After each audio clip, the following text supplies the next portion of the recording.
Hello दोस्तों, नमस्कार। स्वागत है आपका हमारे YouTube channel Uttarakhand GK very easy tricks में। और आज की इस वीडियो में हम दोस्तों बात करेंगे इंडियन पॉलिटी पार्ट 2 के बारे में। इससे पहले दोस्तों हमने पॉलिटी पार्ट 1 के बारे में पढ़ लिया था और पॉलिटी पार्ट 1 में हमने पढ़ा था संविधान के निर्माण के बारे में या फिर संविधान सभा के बारे में कि संविधान सभा का गठन कब हुआ, इसके कितने अधिवेशन हुए, संविधान सभा से संबंधित जो भी बैठकें थी, प्रमुख बैठकें जहां से एग्जाम में प्रश्न बनते हैं, वो हमने पढ़ा था। इसी के साथ साथ में संविधान सभा का गठन कैसे हुआ, संविधान सभा के गठन का इतिहास क्या था, इन सभी चीजों के बारे में हमने बात कर ली थी। और आज दोस्तों हमारा इंडियन पॉलिटी का पार्ट 2 है, जिसमें हम संविधान सभा की प्रमुख समितियों के बारे में बात करेंगे। एग्जाम में आप लोगों ने देखा होगा कि समितियों से भी बहुत बार प्रश्न पूछ लिए जाते हैं। तो प्रीवियस वीडियो में हमने दोस्तों सबसे पहले शुरुआत करी थी बाल गंगाधर तिलक जी ने, जिन्होंने सबसे पहले भारत में संविधान निर्माण की मांग की थी और स्वराज्य विधेयक के माध्यम से उन्होंने संविधान निर्माण की मांग की थी। उसके बाद में 1922 में महात्मा गांधी जी ने कहा था कि भारतीयों का संविधान भारतीयों की इच्छा के अनुसार होना चाहिए और संविधान सभा का प्रथम प्रयोग भी महात्मा गांधी जी ने किया था। फिर 1927 में हमें बताया कि लॉर्ड बर्कनहेड क्या करता है, चैलेंज करता है भारतीयों को संविधान निर्माण की चुनौती के लिए, या चुनौती देता है। उसके बाद में मोतीलाल नेहरू जी उस चुनौती को एक्सेप्ट करते हैं और एक नेहरू रिपोर्ट बनाते हैं और नेहरू रिपोर्ट के द्वारा ही सबसे पहले भारतीय संविधान निर्माण का प्रयास किया था। किसने? मोतीलाल नेहरू जी ने। उसके बाद में एम.एन. रॉय जी आते हैं दोस्तों, एम.एन. राय जी आते हैं, जिन्होंने संविधान सभा के माध्यम से संविधान के निर्माण होने के बारे में कहा था और 1934 में इन्होंने कहा था दोस्तों। ठीक है, तो संविधान सभा की मांग करने वाला प्रथम भारतीय कौन था? एम.एन. राय थे। और संविधान सभा के माध्यम से संविधान का निर्माण होना चाहिए ऐसा कहने वाले भी एम.एन. राय जी थे। और प्रथम पार्टी जिसने संविधान सभा के माध्यम से भारतीय संविधान के निर्माण की मांग की थी वो थे कौन थे दोस्तों? वो थी हमारी स्वराज्य पार्टी। इसके बाद में हमने संविधान सभा के बारे में पढ़ा कि कैसे कैसे क्रिप्स मिशन 1942 में भारत आता है, 1946 में दोस्तों कैबिनेट मिशन भारत आता है और इसी कैबिनेट मिशन के तहत हमारा संविधान सभा की स्थापना होती है। अब बात यह आई कि कैबिनेट मिशन भारत कब आया, तो बहुत बार बता दिया था दोस्तों, 24 मार्च 1946 को कैबिनेट मिशन हमारा भारत आता है। 24 मार्च 1946 को 3 सदस्य होते हैं इसमें, लॉरेंस, अलेक्जेंडर और क्रिप्स। ठीक है, लॉरेंस, अलेक्जेंडर और क्रिप्स।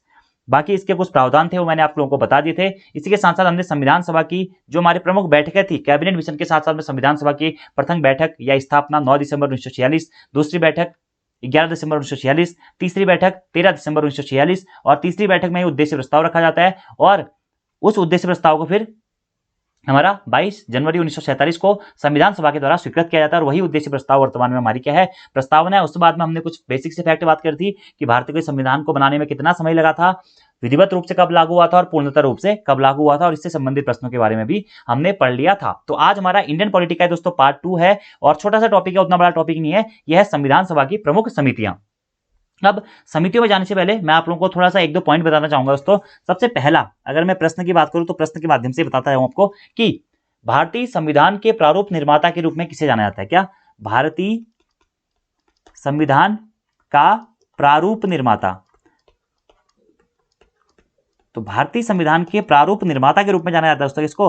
बी.एन. राव को। किसको? बी.एन. राव को। और यह प्रश्न दोस्तों बहुत महत्वपूर्ण है, कभी कभी तो इनका पूरा नाम भी पूछ लिया जाता है। इनका पूरा नाम था क्या? बेनेगल नरसिंह राव या बेनेगल नरसिम्हा राव। याद रखना है, बेनेगल नरसिम्हा राव, बी.एन. राव जी का पूरा नाम था। और भारतीय संविधान के प्रारूप निर्माता के रूप में किसे जाना जाता है? बी.एन. राव जी को ही जाना जाता है। या फिर आप कह सकते हैं कि भारतीय संविधान का प्रारूप किसके द्वारा तैयार किया गया था? तो भारतीय संविधान का प्रारूप दोस्तों बी.एन. राव जी के द्वारा तैयार किया गया था। इससे पहले दोस्तों हमने एक बात जानी थी मोतीलाल नेहरू जी के बारे में कि 1927 में मोतीलाल नेहरू जी के द्वारा सबसे पहले संविधान सभा के निर्माण का प्रयास किया गया था। 1928 में फिर इसे कांग्रेस के अधिवेशन में प्रस्तुत भी किया गया था, लेकिन उस नेहरू रिपोर्ट को नहीं माना गया था। उन्होंने संविधान निर्माण का प्रयास किया था। लेकिन अगर ऑफिशियली आप लोगों से पूछा जाए कि भारतीय संविधान के प्रारूप निर्माता के रूप में किसे जाना जाता है या भारतीय या संविधान का प्रारूप किसके द्वारा बनाया गया था, तो बी.एन. राव यानी कि बेनेगल नरसिम्हा राव के द्वारा बनाया गया था। अब बेनेगल नरसिम्हा राव जी के बारे में एक दो फैक्ट जान लेते दोस्तों जो कि महत्वपूर्ण है। इन्होंने भारत के संविधान का प्रारूप तो बनाया, भारत के संविधान के प्रारूप के साथ साथ दोस्तों इन्होंने वर्मा या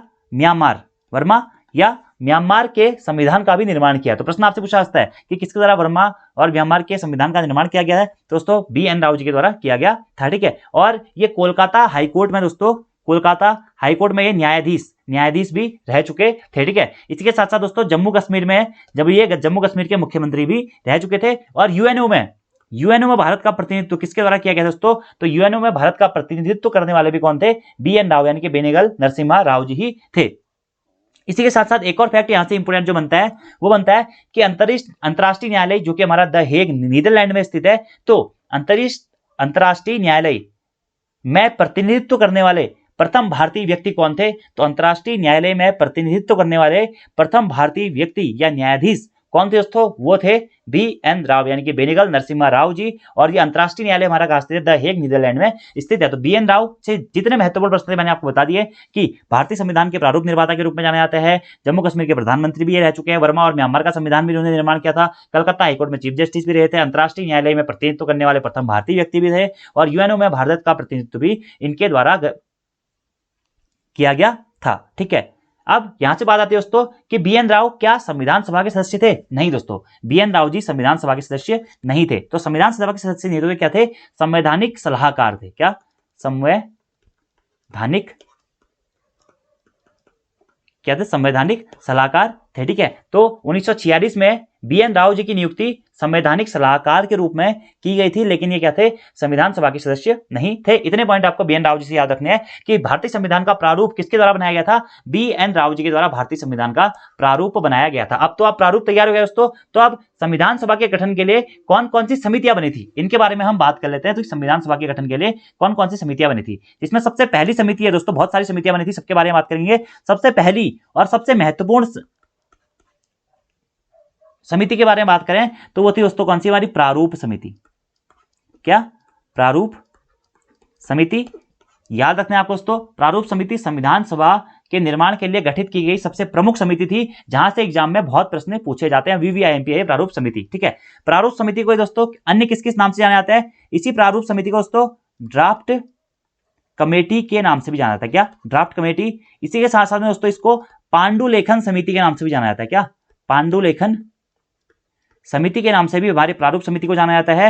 और इसी के साथ साथ दोस्तों मसौदा समिति, मसौदा समिति के नाम से भी प्रारूप समिति को जाना जाता है। तो संविधान सभा की समितियों में सबसे पहले हम प्रारूप समिति के बारे में बात कर रहे हैं, और इसी प्रारूप समिति को दोस्तों ड्राफ्ट कमेटी, मसौदा समिति, पांडुलेखन समिति नामों से भी जाना जाता है। और भारतीय संविधान का जो प्रारूप तैयार किया गया है BN राव जी के द्वारा, तो भारतीय संविधान के प्रारूप पर विचार विमर्श करने के लिए जो समिति बनाई गई थी उसी को हम कहते हैं क्या? प्रारूप समितियां। और संविधान सभा के जो प्रमुख समितियां थी, इन सभी समितियों का गठन क्यों किया गया था? इन सभी समितियों का गठन दोस्तों संविधान के निर्माण के लिए या संविधान का जो प्रारूप तैयार हुआ है उसी पर विचार विमर्श करने के लिए किया गया था कि कैसे हम अपने देश के संविधान को उत्कृष्ट बना सकते हैं, अच्छा बना सकते हैं। तो यहां से जिन जिन भी प्रकार के प्रश्न पूछे जाते हैं वो हम आपको बताएंगे। तो प्रारूप समिति, ड्राफ्ट कमेटी, मसौदा समिति, पांडुलेखन समिति सबसे पहली समिति थी जो कि भारतीय संविधान के प्रारूप पर विचार विमर्श करने के लिए बनाई गई थी।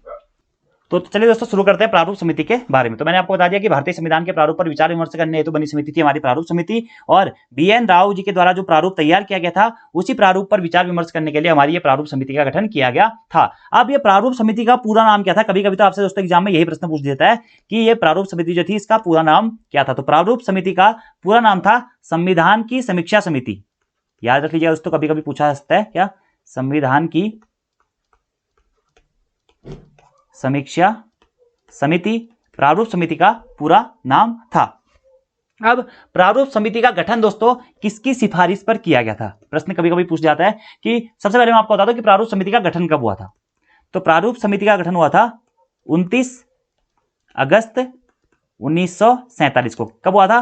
29 अगस्त 1947 को दोस्तों प्रारूप समिति का गठन हुआ था। प्रारूप समिति में कुल कितने सदस्य थे?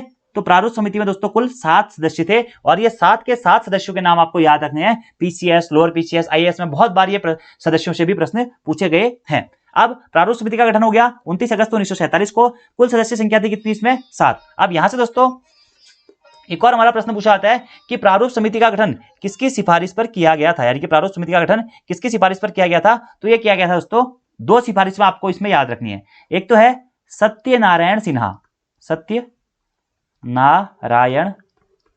सिन्हा जी की सिफारिश पर प्रारूप समिति का गठन किया गया था, और दूसरी जो सिफारिश थी दोस्तों वो था बिजनेस कमेटी। बिजनेस कमेटी एक कमेटी थी, तो बिजनेस कमेटी की सिफारिश पर हमारा प्रारूप समिति का गठन किया गया था। इसका पूरा नाम था क्या? संविधान की समीक्षा समिति। अब प्रारूप समिति में कुल सदस्यों की संख्या 7 थी, तो ये 7 के 7 सदस्य दोस्तों हमें याद होनी चाहिए कि ये 7 सदस्य कौन कौन थे। 7 सदस्य कौन कौन थे? तो 7 सदस्यों में सबसे पहले और प्रमुख सदस्य दोस्तों कौन थे? भीमराव अंबेडकर जी थे। भीमराव अंबेडकर जी थे। BR अंबेडकर जी या भीमराव अंबेडकर जी पहले सदस्य थे। दूसरे सदस्य बात करें दोस्तों, वो थे गोपाल स्वामी आयंगर। कभी कभी आपसे क्या पूछ देगा ना, यही ऑप्शन दे देगा, पूछेगा इसमें से कौन संविधान की प्रारूप समिति के सदस्य नहीं थे। ठीक है, अगले थे दोस्तों कौन, KM मुंशी। KM मुंशी, तीन हो गए। चौथे हमारे सदस्य दोस्तों अल्लादी कृष्णा स्वामी अय्यर। मैं शॉर्ट लिख रहा हूं, अल्लादी कृष्णा स्वामी अय्यर, आप पूरे नाम लिखेंगे। पांचवें इसमें हमारे सदस्य दोस्तों कौन, M माधव राव। M माधव राव। छठे जो इसमें हमारे सदस्य थे वो थे मोहम्मद सादुल्ला। मोहम्मद सादुल्ला। और सातवें जो हमारे इसमें सदस्य थे दोस्तों वो कौन थे, वो थे टी कृष्णामाचारी। टी कृष्णामाचारी। और ये 7 के 7 सदस्य आपको याद रखने दोस्तों कि संविधान सभा की जो प्रारूप समिति 29 अगस्त 1947 को गठित हुई थी, जिसका पूरा नाम था संविधान की समीक्षा समिति। इसमें कुल 7 सदस्य थे। ये 7 सदस्य कौन कौन थे, भीमराव अंबेडकर जी थे, गोपाल स्वामी अयंगर जी थे, KM मुंशी साहब थे, AK अय्यर जी थे, ठीक है, यानी कि अल्लादी कृष्ण स्वामी अय्यर जी, M माधवराव जी थे, मोहम्मद सादुल्ला जी थे और टी कृष्णामाचारी जी थे। ये 7 सदस्य थे संविधान सभा की प्रारूप समिति में। अब देखिए दोस्तों, जब संविधान सभा की प्रारूप समिति का गठन हुआ था तो उस टाइम पे हमारे क्या थे, दो जो हमारे सदस्य थे वो अलग थे। मतलब दो जो सदस्य थे हमारे, एक थे BL मित्र और दूसरे थे दोस्तों कौन, DP खेतान। इन दोनों की मृत्यु हो गई थी या इन दोनों ने किसी कारणवश क्या किया था, ये प्रारूप समिति छोड़ दी थी, तो इनके स्थान पर हमारे 2 सदस्य चयनित हुए थे। तो ये 2 सदस्य आप लोगों को याद रखने हैं। पहले हैं कौन, टी कृष्णामाचारी जी। टी कृष्णामाचारी जी किसकी जगह पे सिलेक्ट हुए थे, मतलब इससे पहले प्रारूप समिति का जब गठन किया गया था उस टाइम पे किनका नाम था, इनके बदले ये था DT खेतान का। कौन थे, DT खेतान। तो DT खेतान के बदले कौन, टी कृष्णामाचारी हमारे प्रारूप समिति के सदस्य बने थे। और दूसरे थे कौन, M माधवराव जी। M माधवराव जी किसके स्थान पे प्रारूप समिति के सदस्य बने थे, ये बने थे BL मित्र या BL मित्र नहीं मिलेगा आपको, इनका नाम BL मित्र के स्थान पे बने थे। तो आपको याद रखना है कि प्रारूप समिति और इस प्रारूप समिति के अध्यक्ष कौन थे, तो आप लोगों को पता होना चाहिए दोस्तों, भीमराव अंबेडकर जी। भीमराव अंबेडकर जी क्या थे, प्रारूप समिति के अध्यक्ष थे। तो प्रारूप समिति के अध्यक्ष थे भीमराव अंबेडकर जी। 7 सदस्य थे। 7 सदस्य में से 2 सदस्यों की मौत हो गई थी या मृत्यु हो गई थी या किसी कारणवश इन्होंने इस जो हमारा संविधान की प्रारूप समिति थी इसको छोड़ दिया था। कौन थे वो 2 सदस्य, BL मित्र और DT खेतान थे। DT खेतान की जगह पे कौन सदस्य बना, टी कृष्णामाचारी जी बने। और BL मित्र के स्थान पे कौन बना, M माधवराव जी बने। ठीक है, और इनकी मृत्यु होने के बाद में इन लोगों को इनका सदस्य बनाया गया था। ठीक है, इसी के साथ साथ दोस्तों संविधान सभा के अध्यक्ष कौन थे, भीमराव अंबेडकर जी थे। इतने पॉइंट आप लोगों को डायरेक्टली याद रखने हैं। अब भीमराव अंबेडकर जी से पहले हम दोस्तों एक पॉइंट पे बात करते हैं कि प्रारूप समिति के 7 सदस्यों में एकमात्र पूर्ण कांग्रेसी सदस्य कौन से थे। तो एकमात्र पूर्ण कांग्रेसी सदस्य थे इसमें दोस्तों कौन, KM मुंशी साहब। तो प्रश्न कभी कभी यह भी बन जाता है कि प्रारूप समिति में एकमात्र पूर्ण कांग्रेसी सदस्य कौन थे, वो थे KM मुंशी जी। और एक और प्रश्न यहां पे बन जाता है दोस्तों कि प्रारूप समिति में एकमात्र व्यक्ति जिसका मुस्लिम लीग से संबंध था वो कौन थे, वो थे दोस्तों कौन, मोहम्मद सादुल्ला। मोहम्मद सादुल्ला। तो ये भी आपको पॉइंट याद रखने हैं। अब प्रारूप समिति के अध्यक्ष कौन है, डॉक्टर भीमराव अंबेडकर जी हैं। तो भीमराव अंबेडकर जी के बारे में पढ़ना दोस्तों बहुत जरूरी है, क्योंकि यहां से एग्जाम में बहुत बार प्रश्न पूछे जाते हैं। अब भीमराव अंबेडकर जी से सबसे कॉमन और पहला प्रश्न पूछा जाता है कि भीमराव अंबेडकर जी का संविधान सभा में निर्वाचन क्षेत्र कौन सा था। तो प्रारंभ में दोस्तों ये निर्वाचित हुए थे कहां से, बंगाल से। प्रारंभ में इनका निर्वाचन क्षेत्र था क्या, बंगाल। लेकिन बाद में बंगाल प्रेसिडेंसी को जब खत्म कर दिया गया था तो बाद में इनका निर्वाचन क्षेत्र बना दोस्तों कौन सा, पूना। पूना या फिर आप कह सकते हैं मुंबई प्रेसिडेंसी। मुंबई प्रेसिडेंसी से ये संविधान सभा में चयनित हुए थे। तो ये दोनों ऑप्शन आपको याद रखने हैं। वैसे ऑप्शन अधिकतर जो आज तक पूछे गए एग्जाम में उसमें पूना या मुंबई प्रेसिडेंसी को सही माना जाता है। तो प्रश्न अगर आपसे पूछा जाए दोस्तों कि संविधान सभा में भीमराव अंबेडकर जी का चुनाव या भीमराव अंबेडकर जी प्रारंभ में कहां से चयनित हुए थे, तो प्रारंभ में दोस्तों पश्चिम बंगाल यानी कि बंगाल प्रेसिडेंसी से चयनित हुए थे। और बाद में कहां से चयनित हुए, बाद में दोस्तों मुंबई प्रेसिडेंसी में पूना से चयनित हुए। मुंबई प्रेसिडेंसी में पूना से चयनित हुए। अगर नॉर्मली प्रश्न पूछा जाता है कि संविधान सभा में भीमराव अंबेडकर जी किस क्षेत्र से निर्वाचित चुने गए थे, तो मुंबई प्रेसिडेंसी से चुने गए थे। या तो ये दोनों में से एक ऑप्शन मिलेगा आपको, या दोनों ऑप्शन भी तो मिलते हैं। तो अगर आपसे पूछा जाता है कि प्रारंभ में कहां से चुने गए थे, बंगाल से चुने गए थे, और जब प्रारूप समिति का एक गठन हो गया था, प्रारूप समिति के दौरान या संविधान निर्माण के समय पे कहां से चुने गए थे, वो मुंबई प्रेसिडेंसी से चुने गए थे। मुंबई प्रेसिडेंसी में पूना से चुने गए थे। अब भीमराव अंबेडकर जी, इन्हें दोस्तों भारतीय संविधान का जनक कहा जाता है। याद रखिएगा, भारतीय संविधान का जनक कहा जाता है किसे, भीमराव अंबेडकर जी को। इसी के साथ साथ दोस्तों भारतीय संविधान की जननी, जनक और जननी दोनों भीमराव अंबेडकर जी को कहा जाता है। भारतीय संविधान का वास्तुकार, क्या वास्तुकार, भीमराव अंबेडकर जी को कहा जाता है। भारतीय संविधान का आधुनिक मनु, क्या आधुनिक मनु, भीमराव अंबेडकर जी को कहा जाता है। भारतीय संविधान का शिल्पी या शिल्पीकार, भीमराव अंबेडकर जी को कहा जाता है। और भारतीय संविधान का रचनाकार भी दोस्तों भीमराव अंबेडकर जी को कहा जाता है, जो कि प्रारंभ में बंगाल प्रेसिडेंसी से निर्वाचित हुए थे और बाद में मुंबई की पूना, मतलब मुंबई प्रेसिडेंसी के पूना से निर्वाचित हुए थे संविधान सभा में। अब एक प्रश्न ये आता है दोस्तों कि भीमराव अंबेडकर जी को संविधान की जननी किसके द्वारा कहा गया था, तो केवी राव जी के द्वारा भीमराव अंबेडकर जी को संविधान की जननी कहा गया था। उतना महत्वपूर्ण प्रश्न ये हमारा नहीं है। तो प्रारूप समिति का गठन हो गया था 29 अगस्त 1947 को। कुल सदस्य थे 7 के 7 सदस्य हमने पढ़ लिए। अध्यक्ष थे कौन, भीमराव अंबेडकर। तो ये प्रश्न बहुत बार पूछा था कि संविधान सभा के जो हमारा प्रारूप समिति थी, उसके संविधान सभा के प्रारूप पर विचार विमर्श करने के लिए उसके अध्यक्ष कौन थे, तो वो थे भीमराव अंबेडकर जी। इतने पॉइंट हमारे क्लियर हो गए दोस्तों। अब बढ़ते हैं आगे। अब संविधान के प्रारूप पर विचार करने के लिए प्रारूप समिति गठित हुई। तो प्रारूप समिति के द्वारा पूरा प्रारूप तैयार किया गया, विचार विमर्श किया गया, ठीक है। उसके बाद में अगली डेट आपको याद रखनी है दोस्तों, जो कि इंपोर्टेंट है, वो है 4 नवंबर 1948। 4 नवंबर 1948 को क्या हुआ दोस्तों, भारतीय संविधान के प्रारूप को संविधान सभा के समक्ष रखा गया।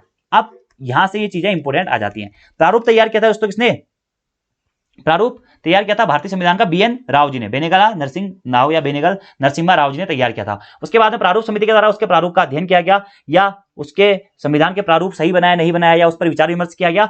और विचार विमर्श करने के बाद में ये 7 सदस्य थे, अध्यक्ष थे इसमें कौन, भीमराव अंबेडकर जी। इसी के बाद में जब पूरा अध्ययन हो गया, विचार विमर्श हो गया, फिर दोस्तों 4 नवंबर 1948 को संविधान सभा के प्रारूप को संविधान सभा के समक्ष रखा गया था। या भारतीय संविधान के प्रारूप को संविधान सभा के समक्ष कब रखा गया था, 4 नवंबर 1948 को रखा गया था। और जो ये संविधान सभा का प्रारूप था दोस्तों, इसे महान दस्तावेज की संज्ञा दी गई थी। क्या, महान दस्तावेज की संज्ञा दी गई थी। तो अगर आपसे पूछा जाता है कि भारतीय संविधान में महान दस्तावेज की संज्ञा किसको दी जाती है, तो महान दस्तावेज की संज्ञा दी जाती है दोस्तों किसको, संविधान सभा के प्रारूप को। और संविधान सभा का प्रारूप भारतीय संविधान का प्रारूप संविधान सभा में कब, या संविधान सभा के समक्ष कब रखा गया था, 4 नवंबर 1948 को रखा गया था। और जब यह प्रारूप संविधान सभा के समक्ष रखा गया था, तो इसमें कितने अनुच्छेद थे, इसमें 315 अनुच्छेद थे और 8 अनुसूचियां थी। यह भी याद रखना दोस्तों कि जब इस प्रारूप को संविधान सभा के समक्ष रखा गया, भारतीय संविधान के प्रारूप को, इसमें 315 अनुच्छेद थे और 8 अनुसूचियां थी। अब यहीं से एक प्रश्न और आता है दोस्तों कि भारतीय संविधान को सबसे पहले कब पढ़ा गया, ऑफिशियली रूप से सबसे पहले कब पढ़ा गया, तो 4 नवंबर 1948 को ही भारतीय संविधान को सर्वप्रथम पढ़ा गया था। कब, 4 नवंबर 1948 को। यह थी हमारी संविधान सभा की सबसे प्रमुख प्रारूप समिति, ड्राफ्ट कमेटी, मसौदा समिति, या फिर इसी को कहते हैं हम दोस्तों क्या, पांडुलेखन समिति। इतना ही पॉइंट आपको यहां से याद रखना प्रारूप समिति से, कि प्रारूप समिति ने प्रारूप पर विचार विमर्श किया और विचार विमर्श करने के बाद में उसे संविधान सभा के समक्ष रख दिया और संविधान सभा के समक्ष रखा गया 4 नवंबर 1948 को।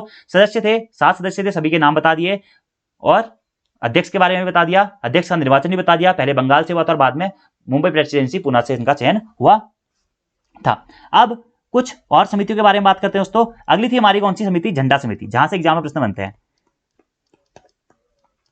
झंडा समिति, झंडा समिति का गठन कब हुआ, संविधान सभा की ही दोस्तों समितियां हैं, संविधान सभा की ही ये समितियां हैं। तो झंडा समिति का गठन कब हुआ, झंडा समिति का गठन हुआ 23 जून 1947 को। 23 जून 1947 को झंडा समिति का गठन किया गया। और झंडा समिति के अध्यक्ष कौन थे दोस्तों, तो झंडा समिति के अध्यक्ष बने हमारे कौन दोस्तों, राजेंद्र प्रसाद जी। अब आप लोगों ने बहुत बार ये अलग अलग किताबों में पढ़ा होगा कि झंडा समिति के अध्यक्ष थे कौन, जेबी कृपलानी। आप लोगों ने बहुत बार पढ़ा होगा झंडा समिति के प्रथम अध्यक्ष कौन थे, जेबी कृपलानी जी है, या झंडा समिति के अध्यक्ष कौन थे, जेबी कृपलानी जी थे। नहीं दोस्तों, जेबी कृपलानी जी नहीं थे। याद रखना आपको कौन थे, राजेंद्र प्रसाद थे। आगे से जब भी प्रश्न पूछाएगा कि झंडा समिति के अध्यक्ष कौन थे या झंडा समिति के प्रथम अध्यक्ष कौन थे? वो थे डॉक्टर राजेंद्र प्रसाद जी। और इस झंडा समिति का गठन हुआ था 23 जून 1947 को। अब इस झंडा समिति का गठन संविधान निर्मात्री जो परिषद थी उसके द्वारा किया गया था, जिसके अध्यक्ष बनाया गया किसको? डॉक्टर राजेंद्र प्रसाद जी को। और राजेंद्र प्रसाद जी के साथ साथ ही इस झंडा समिति में कुछ और लोग भी थे, अगर आप नाम लिखना चाहते तो लिख सकते हैं। झंडा समिति में और कौन कौन लोग थे? अबुल कलाम आजाद, अबुल कलाम आजाद जी, सरोजनी नायडू जी, सी राजगोपालाचारी जी, के एम मुंशी जी और बी आर अम्बेडकर, भीमराव अम्बेडकर भी इस झंडा समिति के सदस्य थे। लेकिन इस झंडा समिति के अध्यक्ष कौन थे? वो थे दोस्तों कौन? राजेंद्र प्रसाद जी। डायरेक्टली आपको ये याद रखना है। टोटल कितने सदस्य थे झंडा समिति में? टोटल 6 सदस्य थे। मैंने आपको बता दिया, राजेंद्र प्रसाद, अबुल कलाम आजाद, सरोजनी नायडू, सी राजगोपालाचारी, के एम मुंशी और बी आर अम्बेडकर, यानी कि भीमराव अम्बेडकर। ये पॉइंट आपको याद है झंडा समिति से भी। तो झंडा समिति के अध्यक्ष कौन थे? वो थे राजेंद्र प्रसाद जी। ये पॉइंट हो गया। तो हमने प्रारूप समिति पढ़ ली और झंडा समिति पढ़ ली। अब कुछ दोस्तों और समितियां थी जो उतनी इंपॉर्टेंट नहीं है, लेकिन कभी कभी क्या पूछा जाता है, इन समितियों के अध्यक्ष पूछ लिए जाते हैं। तो याद रखना है आपको। कुछ समितियां मैं आपको लिखा रहा हूं। संघ शक्ति समिति, संघ शक्ति समिति। अगला है दोस्तों क्या? संघ संविधान समिति। अगला है राज्य समिति। यूके ट्रिपल्स में तो दोस्तों नहीं पूछा जाएगा, यूके पीएससी में पूछा जाता है। राज्य समिति। और अगली थी क्या? वार्ता समिति। तो इन चारों समितियों के अध्यक्ष कौन थे दोस्तों? वो थे जवाहरलाल नेहरू जी। अगर आपसे पूछा जाता है कि भारतीय संविधान सभा की संघ शक्ति समिति के अध्यक्ष कौन थे? जवाहरलाल नेहरू जी थे। संघ संविधान समिति के अध्यक्ष कौन थे? जवाहरलाल नेहरू जी थे। राज्य समिति के अध्यक्ष कौन थे? जवाहरलाल नेहरू जी थे। और वार्ता समिति के अध्यक्ष भी कौन थे दोस्तों? जवाहरलाल नेहरू जी ही थे। अगला कुछ समिति के बारे में बात करते हैं दोस्तों।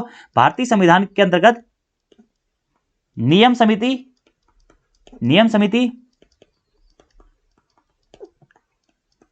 संचालन समिति, नियम समिति, संचालन समिति और दोस्तों क्या?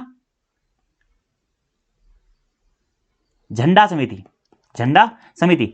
भारतीय संविधान सभा के अंतर्गत जो संविधान सभा की समितियों में थे वो नियम समिति, संचालन समिति और झंडा समिति। इनके अध्यक्ष कौन थे? वो थे राजेंद्र प्रसाद, डॉक्टर राजेंद्र प्रसाद जी नियम समिति, संचालन समिति और झंडा समिति के सदस्य थे। झंडा समिति के सदस्य या प्रथम अध्यक्ष कौन थे? ये प्रश्न आप लोगों ने बहुत बार पढ़ा भी होगा एग्जाम में। डॉक्टर राजेंद्र प्रसाद जी ही थे। नियम समिति के अध्यक्ष भी कौन थे? राजेंद्र प्रसाद जी थे। और संचालन समिति के अध्यक्ष भी राजेंद्र प्रसाद जी ही थे। अब कुछ और अन्य समितियों के बारे में बात करते हैं। अगली हमारी समिति है, यहां पे मैं लिख रहा हूं दोस्तों, प्रांतीय संविधान समिति। क्या? प्रांतीय संविधान समिति, सलाहकार समिति।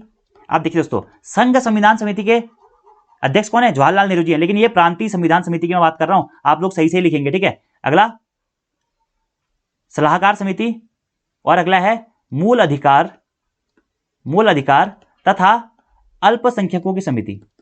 मूल अधिकार तथा अल्पसंख्यकों की समिति। इन तीनों समितियों के अध्यक्ष कौन थे दोस्तों? वो थे सरदार वल्लभ भाई पटेल जी। सरदार वल्लभ भाई पटेल जी प्रांतीय संविधान समिति, सलाहकार समिति, मूल अधिकार तथा अल्पसंख्यक की समिति के सदस्य थे। अब कुछ और समितियां भी दोस्तों हमारी कौन कौन सी देखिए।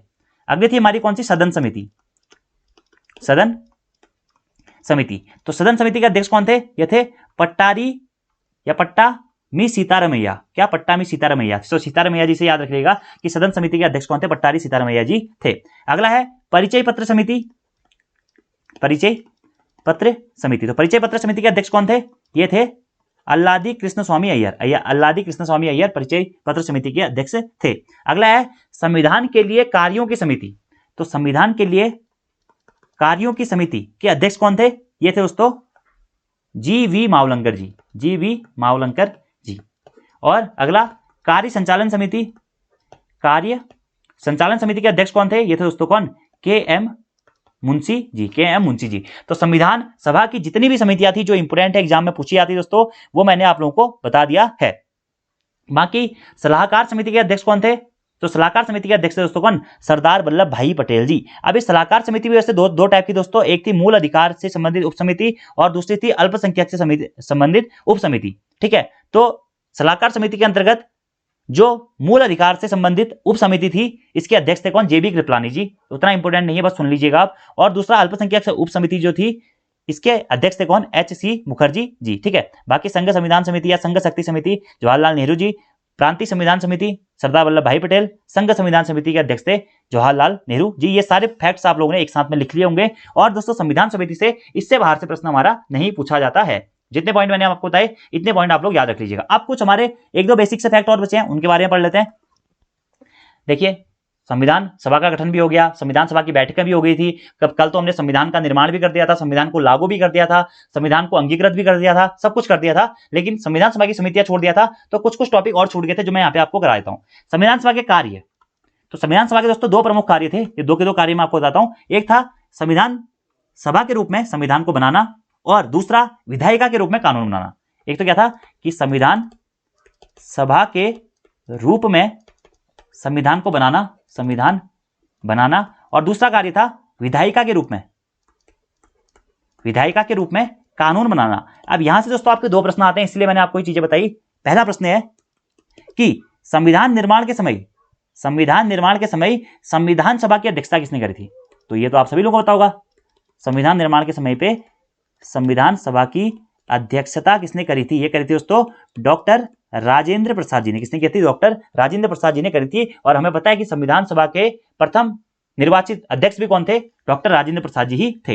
अब एक प्रश्न दोस्तों यहां से आता है कि विधायिका के रूप में, हम इससे पहला प्रश्न क्या था कि संविधान निर्माण के समय पे संविधान सभा की अध्यक्षता किसने करी थी? डॉक्टर राजेंद्र प्रसाद ने करी थी। अगला प्रश्न आता है दोस्तों जो मैंने आपको बताया कि विधायिका के रूप में कानून बनाना भी संविधान सभा का एक कार्य था। तो विधायिका के रूप में संविधान सभा की अध्यक्षता किसने करी थी? ये पॉइंट इंपोर्टेंट है, आईएएस में पूछा गया दोस्तों प्रश्न।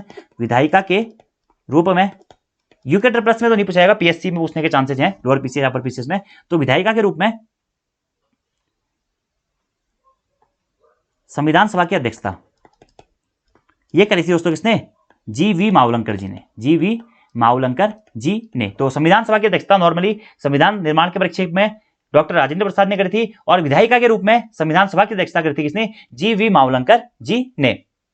अब जब 4 नवंबर 1948 को संविधान को दोस्तों पढ़ लिया जाता है, उसके बाद में कुछ चीजें और होती हैं एडिशनली जो कि इंपोर्टेंट एग्जाम में पूछा जाता है। जैसे कि पहला प्रश्न ये बनता है दोस्तों कि संविधान सभा द्वारा राष्ट्रीय ध्वज को, जो हमारा राष्ट्रीय ध्वज है अभी, राष्ट्रीय ध्वज को सहमति कब प्रदान की जाती है? तो ये डेट वन लाइनर में आप लोगों ने देखी होगी, 22 जुलाई 1947 को संविधान सभा द्वारा राष्ट्रीय ध्वज को सहमति दी जाती है। अगला प्रश्न बनता है दोस्तों कि संविधान सभा द्वारा भारत को राष्ट्रमंडल का सदस्य कब बनाया गया? भारत को राष्ट्रमंडल का सदस्य या कॉमनवेल्थ का सदस्य संविधान सभा के द्वारा भारत को कब बनाया गया? तो 16 मई 1949 को बनाया गया। अगला प्रश्न आता है दोस्तों कि हिंदी को राजभाषा का दर्जा कब दिया गया? तो आप सभी लोगों को पता है 14 सितंबर 1949 को दोस्तों हिंदी को हमारा राजभाषा का दर्जा दिया गया था। अब एक पॉइंट यहां पे आता है कि किसके तहत, किस फॉर्मूला के तहत हिंदी को राजभाषा का दर्जा दिया गया था? तो मुंशी आयंगर फॉर्मूला, मुंशी आयंगर फॉर्मूले के तहत इन्हें हिंदी को राजभाषा का दर्जा दिया गया था। अगला और सबसे इंपोर्टेंट पॉइंट दोस्तों 24 जनवरी 1950, कल भी बात की थी हमने, संविधान सभा की अंतिम बैठक होती है कब? 24 जनवरी 1950 को। अंतिम बैठक के साथ साथ ही दोस्तों भारतीय संविधान पर अंतिम हस्ताक्षर होते हैं। भारतीय जो संविधान बन गया था उस पर अंतिम हस्ताक्षर भी कब होते हैं दोस्तों? वो भी हमारे 24 जनवरी 1950 को ही होते हैं। इसी के साथ साथ में 24 जनवरी 1950 को दोस्तों एक चीज और होती है क्या? राष्ट्रीय गान और राष्ट्रीय गीत को मान्यता मिली थी। तो राष्ट्रीय गान जनगण मन और राष्ट्रीय गीत वंदे मातरम को मान्यता कब दी गई थी भारतीय संविधान के द्वारा? तो 24 जनवरी 1950 को दी गई थी। राष्ट्रीय गान को और राष्ट्रीय गीत को मान्यता मिली थी कब? 24 जनवरी 1950 को, ठीक है। और 24 जनवरी 1950 को ही, 24 जनवरी 1950 को ही दोस्तों संविधान सभा के द्वारा डॉक्टर राजेंद्र प्रसाद जी को भारत का पहला राष्ट्रपति घोषित किया गया था। तो अब प्रश्न अगर आपसे इस प्रकार का भी पूछा जाता है एग्जाम में कभी कि डॉक्टर राजेंद्र प्रसाद जी को भारत का प्रथम राष्ट्रपति कब घोषित किया गया था? तो 24 जनवरी 1950, जो संविधान सभा का अंतिम बैठक थी, 12वीं बैठक हम जिसे कहते हैं, इसी में डॉक्टर राजेंद्र प्रसाद जी को भारत का प्रथम राष्ट्रपति घोषित किया गया था और भारतीय संविधान पर अंतिम हस्ताक्षर भी कब हुए थे? ये भी 24 जनवरी 1950 को ही हुए थे। और इससे पहले का जो इतिहास था वो हमने कल बात कर ली थी दोस्तों। और जब हमारे संविधान का निर्माण हो गया था तो इस टाइम पे कितने सदस्यों ने इस पे हस्ताक्षर किए थे? मैंने बोला कि हस्ताक्षर किए 24 जनवरी 1950 को। कितने सदस्यों ने किए थे? तो कुल मिलाकर दोस्तों ये 284 सदस्यों ने हस्ताक्षर किए थे। 15 सदस्य इसमें अनुपस्थित थे। कुल सदस्य संख्या थी उस टाइम पे कितनी? 299। ठीक है, ये थे कुछ बेसिक से पॉइंट। फिर आप लोगों को पता है कि 26 नवंबर 1949, जो कि हम कल भी बात कर चुके हैं, 26 नवंबर 1949 को संविधान पूर्णतः बनकर तैयार हो गया था। इसी कारण 26 नवंबर को दोस्तों विधि दिवस के रूप में मनाया जाता है और संविधान दिवस के रूप में भी कभी कभी 26 नवंबर को मनाया जाता है। 2015 से संविधान दिवस के रूप में 26 नवंबर को मनाने की घोषणा हुई है। अब जब 26 नवंबर 1949 को भारत का संविधान लागू होता है या भारत के संविधान को कब अंगीकृत किया गया, एक प्रकार का प्रश्न ये भी बनता है कि भारतीय संविधान को कब अंगीकृत किया गया था? 26 नवंबर 1949 को ही अंगीकृत किया गया था। कब अपनाया गया था, कब आंशिक रूप से लागू किया गया था? 26 नवंबर 1949 को ही किया गया था। और इसके तहत भारतीय संविधान के सिर्फ और सिर्फ 16 अनुच्छेद ही लागू किए गए थे। पूर्णतः हमारा संविधान कब लागू किया गया या संविधान पूर्णतः कब से लागू हुआ? बनकर तो तैयार हो गया था 26 नवंबर 1949 को, अंगीकृत भी इसी दिन कर दिया गया था दोस्तों, लेकिन लागू कब से हुआ? 26 जनवरी 1950 से ये लागू हुआ। अब 26 जनवरी से क्यों लागू हुआ? क्योंकि आपको बताइए 1929 के कांग्रेस के लाहौर अधिवेशन में उसी के तहत सबसे पहले हमने 1930 26 जनवरी को सबसे पहले झंडा फहराया था या स्वतंत्रता दिवस मनाया था। तो इसी कारण 26 जनवरी की तिथि को स्वतंत्रता दिवस के रूप में यादगार पहले से होने के कारण ही 26 जनवरी 1950 को भारत का संविधान को लागू किया गया था। इसी कारण हम 26 जनवरी को गणतंत्र दिवस के रूप में मनाते हैं। और संविधान सभा को बनाने या भारतीय संविधान को बनाने में कितना समय लगा था? 2 वर्ष से 11 माह 18 दिन लगे थे। सबसे ज्यादा सदस्य संयुक्त प्रांत से चुने गए थे। महिला सदस्यों की संख्या थी, कुल महिला सदस्यों की संख्या थी संविधान सभा में 15। और एट लास्ट वन, जब हमारा 26 जनवरी 1950 को दोस्तों भारतीय संविधान को लागू किया गया, तो जब संविधान लागू हुआ उस टाइम पे कितने अनुच्छेद थे? 395 अनुच्छेद थे। अनुसूचियां कितनी दोस्तों? 8 अनुसूचियां थी और भाग कितने थे? संविधान के 22 भाग थे। वर्तमान में भी कितना? 395 अनुच्छेद है। कितने भाग है? 22 भाग हैं और अनुसूचियां बढ़ा के हमारी 12 अनुसूचियां हो गई हैं। और संविधान सभा में अभी तक कुल कितने संवैधानिक संशोधन हुए हैं? 104 दोस्तों संविधान संशोधन हो गए हैं। तो यहां पर आपका जो पहला टॉपिक था संविधान सभा और उसकी समितियां दोस्तों, वो हो जाता है कंप्लीट। तो आपको ये टॉपिक कैसा लगा दोस्तों? आप लोग कमेंट्स करके जरूर बताएं। इससे आगे कंटिन्यू किया जाए या नहीं किया जाए। अगर आप लोगों के रिव्यूज अच्छे रहते हैं तो अगले पार्ट में हम दोस्तों अनुसूचियों के बारे में पढ़ेंगे या जो भी विदेशी स्रोत, विदेश से हमने जो भी लिए अपने संविधान में चीजें ली हैं जो एग्जाम में पूछी जाती है, वो बात करेंगे। या फिर हम हो सकता है कि अनुसूचियों को शुरू कर देंगे। तो जो भी आप लोगों के कमेंट रहेंगे आप बताना। और बाकी आप लोगों के पास में जो भी ऑब्जेक्टिव बुक है दोस्तों, आप ऑब्जेक्टिव बुक से लगातार प्रैक्टिस करते रहें, ठीक है। और एक चीज और कहना चाहूंगा कि लूसेंट है तो आप लूसेंट से ही क्या करें? तैयारी करें। लूसेंट से ही आप अपने ऑब्जेक्टिव को लगा सकते हैं, ठीक है। इसी के साथ साथ अगर आपके पास वो ऑब्जेक्टिव नहीं है तो आप कमेंट में बता सकते हैं। मैं आपको लूसेंट के ऑब्जेक्टिव के क्वेश्चन क्या करूंगा? डायरेक्टली बता दूंगा। डायरेक्टली मैं आपको वो क्वेश्चंस बना के मतलब 20 से 30 मिनट की एक वीडियो बना के जितना भी हमारा संविधान सभा से इंपोर्टेंट क्वेश्चंस है वो मैं आप लोग को बता दूंगा। आप देखिए जो प्रश्न एग्जाम में अभी तक पूछे गए संविधान सभा से, थोड़ा सा मैं आपको रिकॉल करा देता हूं कि भारत में संविधान सभा की संघ संविधान समिति के अध्यक्ष कौन थे? तो संघ संविधान समिति के अध्यक्ष कौन थे? जवाहरलाल नेहरू जी थे, सभी लोगों को पता है। संविधान सभा की प्रांतीय संविधान समिति के अध्यक्ष कौन थे? तो प्रांतीय संविधान समिति के अध्यक्ष थे कौन? सरदार वल्लभ भाई पटेल जी। इसी के साथ भारतीय संविधान की प्रारूप समिति के अध्यक्ष कौन थे? तो भीमराव अंबेडकर जी, BR अम्बेडकर जी प्रारूप समिति के अध्यक्ष थे। इसी के साथ अगला प्रश्न बनता है कि भारतीय संविधान की प्रारूप समिति के अध्यक्ष भीमराव अंबेडकर जी थे।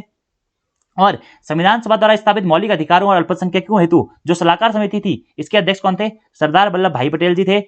जो प्रारूप समिति थी उसमें कुल सदस्य संख्या कितनी थी? 7 थी। आप प्रश्न बन जाएगा कि प्रारूप समिति के निम्न में से कौन प्रारूप समिति का सदस्य नहीं था? इस प्रकार का प्रश्न भी कभी कभी एग्जाम में बन जाता है। या प्रश्न बनेगा निम्न में से कौन कौन संविधान प्रारूप समिति के सदस्य थे, ठीक है। झंडा समिति का गठन कब हुआ? मैंने आपको बता दिया, 23 जून 1947 को हुआ था। और झंडा समिति के अध्यक्ष कौन थे? वो थे राजेंद्र प्रसाद जी, JB कृपलानी जी नहीं थे, ठीक है। याद रखना आपको कौन थे? डॉक्टर राजेंद्र प्रसाद जी थे। इसी के साथ अगला है हमारा कि प्रारूप समिति का गठन कब किया गया? तो मैंने आपको बताया दिया दोस्तों 29 अगस्त 1947 को प्रारूप समिति का गठन किया गया था।